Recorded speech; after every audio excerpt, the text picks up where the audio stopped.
আসসালামু আলাইকুম। নিউক্লিয়ার ফিজিক্সের আজকের এই ক্লাসে আপনাদেরকে স্বাগতম। আজকে আমরা এনটিআরসি ফিজিক্স পরীক্ষার কিছু এমসিকিউ নিয়ে আলোচনা করব ইনশাআল্লাহ। প্রথম প্রশ্নটি হচ্ছে বিটা ডিকে এ ম্যাস নাম্বার সেটি কি বাড়ে, কমে, নাকি অপরিবর্তিত থাকে, নাকি দ্বিগুণ হয়? দেখেন, বিটা পার্টিকেল নিয়ে আগে একটু বুঝতে হবে। বিটা পার্টিকেল আসলে ইলেকট্রনকে রিপ্রেজেন্ট করে বা আপনার পজিট্রনকে রিপ্রেজেন্ট করে, যেটা ইলেকট্রনের অ্যান্টি পার্টিকেল। আর ইলেকট্রন বা পজিট্রন দুইটারই ম্যাস আপনি নগণ্য ধরতে পারেন। সেজন্য বিটা ডিকের ক্ষেত্রে আপনি বলবেন যে ভাই, বিটা পার্টিকেল নির্গত হয় ঠিক আছে, কিন্তু ম্যাস নাম্বার হচ্ছে চেঞ্জ হয় না। এরপরে নেক্সট প্রশ্ন হচ্ছে গামা রেডিয়েশনে কি হয়? গামা রেডিয়েশন, দেখেন, এটা কোনো পার্টিকেল না, এটা এক ধরনের রেডিয়েশন এনার্জি যেটাই বলেন। সো এটার ক্ষেত্রে আপনার না ম্যাস নাম্বার চেঞ্জ হয়, না প্রোটন নিউট্রন এগুলো চেঞ্জ হয়। সো বেসিক্যালি কিছুই পরিবর্তন হয় না, এটাই আপনি বলবেন আর কি। ওকে, নেক্সট প্রশ্ন হচ্ছে নিউট্রিনো সম্পর্কে আমাদেরকে ধারণা দিয়েছে কে? দ্য অ্যান্সার, এটা আসলে মুখস্থ জানতে হবে। পলি বা পাউলি যেটাই বলেন, এই পলি ভাই হচ্ছে আমাদেরকে নিউট্রিনো সম্পর্কে ধারণা দিয়েছে। ওই যে পলির বর্জন নীতি আমরা পড়ে আসছি, সেই পলির বর্জন নীতির পলি। এরপরের প্রশ্ন নিউক্লিয়ার ফোর্সের বৈশিষ্ট্য।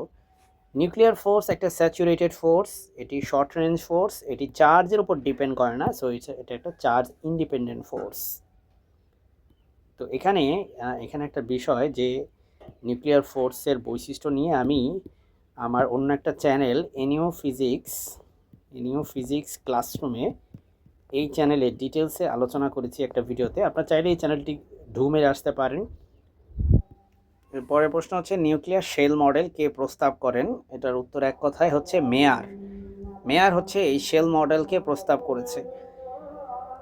ওকে, এরপরে হচ্ছে আমরা আলোচনা করবো যে ক্রিটিক্যাল ম্যাস কি। ক্রিটিক্যাল ম্যাস হচ্ছে সেই সর্বনিম্ন ম্যাস যেটা হইলে একটা নিউক্লিয়ার চেইন রিয়াকশন শুরু হয়। এরপরের প্রশ্ন হচ্ছে দেখেন, কন্ট্রোল রড কী দিয়ে তৈরি করা হয়? আমরা জানি নিউক্লিয়ার রিয়াক্টরের ভিতরে কন্ট্রোল রড ইউজ করা হয় নিউট্রনের স্পিডকে কন্ট্রোল করার জন্য। আর কন্ট্রোলার হিসাবে ইউজ করা হয় ক্যাডমিয়াম, বোরন এগুলাকে। সো উভয়ই হবে এখানকার অ্যান্সার। এরপরে আমরা মডারেটর দেখতেছি। মডারেটর হিসাবে কাকে ইউজ করা হয়? মডারেটর হিসাবে ইউজ করা হয় হচ্ছে গ্রাফাইটকে, ভারী পানি মানে D2O, H2O জায়গায় এখানে হবে D2O মানে হচ্ছে ডি, মানে এখানে হচ্ছে ডিউটেরিয়াম, ঠিক আছে। সো এটা হচ্ছে হাইড্রোজেনেরই একটা আইসোটপ। এখন যদি আপনি প্রশ্ন করেন যে আচ্ছা এই মডারেটর আসলে কি কাজ করে, এটা হচ্ছে নিউট্রনকে ধীর করে, আর কন্ট্রোল রড যেটা করে নিউট্রনকে অ্যাবজর্ব করে। তো বিটা প্লাস ক্ষয়ে কি নির্গত হয়? বিটা প্লাস ক্ষয়ে নির্গত হয় হচ্ছে পজিট্রন। আর যদি জিজ্ঞেস করা হয় যে আপনার বিটা মাইনাস ক্ষয়ে কি নির্গত হয়, এটার উত্তর হচ্ছে ইলেকট্রন। সো এটা বেশ কনফিউজিং হতে পারে যদি আপনি বিটা ডিকে সম্পর্কে ক্লিয়ারলি না জানেন। সেজন্য আমার এনিও ফিজিক্স ক্লাসরুম নামক যে চ্যানেলটি, সেটা সাবস্ক্রাইব করে রাখতে পারেন। সেখানে আমরা ফিজিক্সের ফার্স্ট ইয়ার থেকে ফোর্থ ইয়ার পর্যন্ত বিভিন্ন রকম ভিডিও আপলোড করে থাকি। তো এখানে দেখেন বিটা মাইনাস ক্ষয় কি নির্গত হয়, আমি আবারও বলতেছি ইলেকট্রন, আর বিটা প্লাস ক্ষয় নির্গত হয় হচ্ছে পজিট্রন। এরপরে যদি প্রশ্ন করা হয় যে আলফা কণা কি, আমরা জানি আলফা কণা আসলে হিলিয়াম নিউক্লিয়াস। আলফা কণাতে দুইটা থাকে প্রোটন আর দুইটা থাকে আপনার নিউট্রন, আর ইলেকট্রন থাকে না, সেজন্যই এটা 2+। সো হিলিয়াম 2+, যেই নিউক্লিয়াসটা মূলত হিলিয়ামের নিউক্লিয়াসটাই হচ্ছে আমাদের আলফা পার্টিকেল।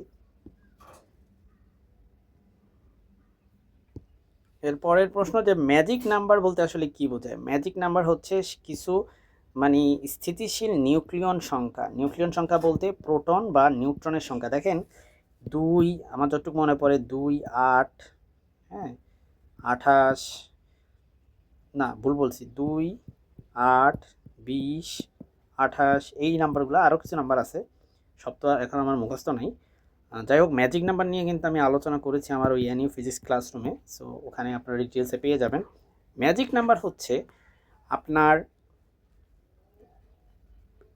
এমন কিছু নাম্বার, এই নাম্বারগুলোই এমন কিছু নাম্বার যেই নাম্বারে আপনার নিউট্রনগুলো বেশ স্টেবল থাকে। এই নাম্বারগুলোতে অনেক আইসোটোপ পাওয়া যায়, স্টেবল আইসোটোপ পাওয়া যায়। এই নাম্বারগুলোতে আপনার বাইন্ডিং এনার্জি পার নিউক্লিয়নের ভ্যালু অনেক হাই পাওয়া যায়, অ্যাবজর্পশন ক্রস সেকশনও বেশি পাওয়া যায়। সো এটা খুবই ম্যাজিক্যাল, তাই এটার নাম দিছে ম্যাজিক নাম্বার। সো এই ম্যাজিক নাম্বারের কনসেপ্ট থেকে আমরা পরবর্তীতে বুঝতে পারি যে ঠিক যেমন ইলেকট্রন বিভিন্ন শেলে সে যেমন মুভ করে বা থাকে, একই রকমভাবে আপনার নিউক্লিয়ন মানে প্রোটন আর নিউট্রনও তারাও বিভিন্ন রকম শেলে থাকে। তার মানে নিউক্লিয়ার শেল মডেলের আবিষ্কার বা ধারণা আমরা পাই হচ্ছে ম্যাজিক নাম্বার থেকে। পরবর্তী প্রশ্নটা আসলে ম্যাজিক নাম্বার নিয়ে আবারও। ম্যাজিক নাম্বারের উদাহরণ কী কী? 2, 8, 20 আমি বলেছিলাম একটু আগে। তো এছাড়াও আর কিছু ম্যাজিক নাম্বার আছে যেগুলো অবশ্যই আমার এখন মুখস্থ নাই, কিন্তু আপনার এগুলো পরবর্তীতে আপনি দেখে নিতে পারবেন, আমার চ্যানেলে দেখতে পারেন বা আপনি বই থেকেও দেখতে পারেন। আচ্ছা, এবার যদি বলে যে নিউট্রন আবিষ্কার করেন কে? নিউট্রন আবিষ্কার করেন হচ্ছে চ্যাডউইক। ঠিক আছে, 1932 সালে চ্যাডউইক এই নিউট্রন আবিষ্কার করছে। আর প্রোটন আবিষ্কার করছে রাদারফোর্ড। ঠিক আছে, এটা মোটামুটি এগুলো সবাই আমরা জানি। একটা নিউক্লিয়ার রিঅ্যাক্টরের ক্ষেত্রে কুলেন্টের কাজ হচ্ছে আপনার তাপ সরানো, বা তাপ হচ্ছে মানে কুলেন্ট নাম শুনলে বোঝা যায় ঠান্ডা করা। ঠিক আছে, মেইন কাজটা, বাট এগুলো না। সো আজকে ভিডিওটা এ পর্যন্তই থাকলো। পরবর্তী ভিডিও দেখার আমন্ত্রণ রইল। আমার চ্যানেলটি সাবস্ক্রাইব করে রাখবেন। আসসালামু আলাইকুম।